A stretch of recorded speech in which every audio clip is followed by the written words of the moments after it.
नीतीश कुमार जी जो तथाकथित double engine की सरकार चल रही है,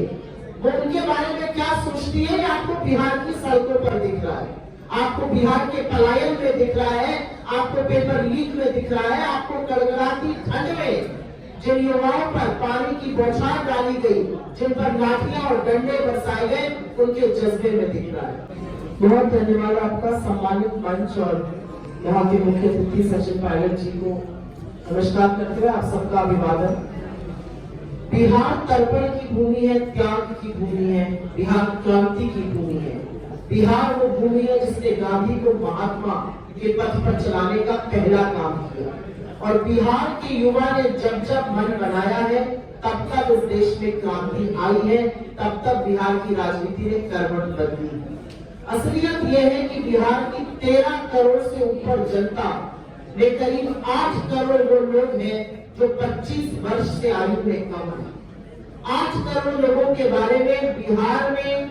20 साल से मुख्यमंत्री रहे नीतीश कुमार जी जो तथाकथित डबल इंजन की सरकार चल रही है, वो उनके बारे में क्या सोचती है? आपको बिहार की सड़कों पर दिख रहा है,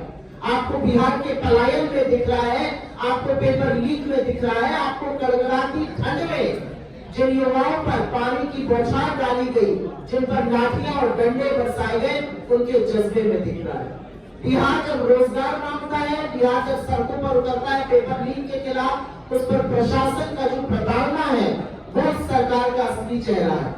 बिहार के युवा पलायन इसलिए नहीं कर रहे कि उनको बिहार की अपनी भूमि से प्रेम नहीं है। बिहार के युवा पलायन इसलिए कर रहे हैं क्योंकि 20 साल से मुख्यमंत्री रहने के बाद, डबल इंजन की सरकार चलाने के बाद, बड़े बड़े दावों और खोखले वादों के बावजूद बिहार के युवाओं के लिए रोजगार नहीं बना है, और बिहार के युवाओं को मजबूरी में पलायन करना पड़ रहा है। असलियत यह है कि चाहे वो सेंट्रल गवर्नमेंट और बीजेपी की डबल इंजन का एक डब्बा और डबल इंजन का दूसरा डब्बा, डबल इंजन के एक डब्बे से आप रोजगार मांगिएगा तो आपको पकौड़ा तलने की सलाह देने लगते हैं, डबल इंजन की दूसरे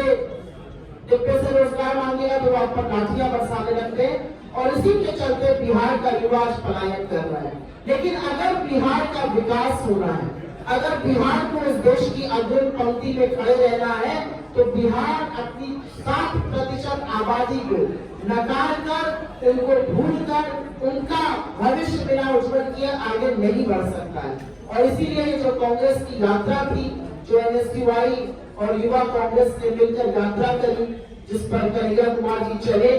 जिसका पूरा सहयोग कांग्रेस पार्टी ने यहाँ पर हमारे अध्यक्ष जी, हमारे सीएलपी, हमारे जुझारू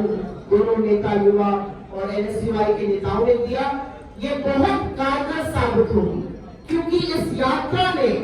पूरे देश में एक बड़ा संदेश दिया है कि बिहार का युवा परिवर्तन चाहता है, बिहार का युवा रोजगार चाहता है, बिहार का युवा खोखले वादे नहीं चाहता, बिहार का युवा को डीएनए पर सवाल नहीं चाहता, उसको अपना उज्जवल भविष्य चाहिए और उसको रोजगार चाहिए। और हमारी यही कोशिश है, एक ऐसी सरकार बने, ऐसा सत्ता परिवर्तन हो जो बिहार के युवाओं के बारे में, उनके हक के बारे में, उनके हुकूक के बारे में, उनके उज्जवल भविष्य के बारे में बात करें। बिहार में ऐसे तमाम संसाधन जिसके चलते बहुत रोजगार बढ़ सकता है, पर सरकार की प्राथमिकता क्या है आज उस पर सवाल खड़ा हुआ है। पलायन, लोगों और नौकरी को यात्रा बिहार की राजनीति में और आने वाले भविष्य में एक मील का पत्थर साबित होने जा रही है। इसी के साथ मैं अपनी बात खत्म करती हूँ और सचिन जी को माइक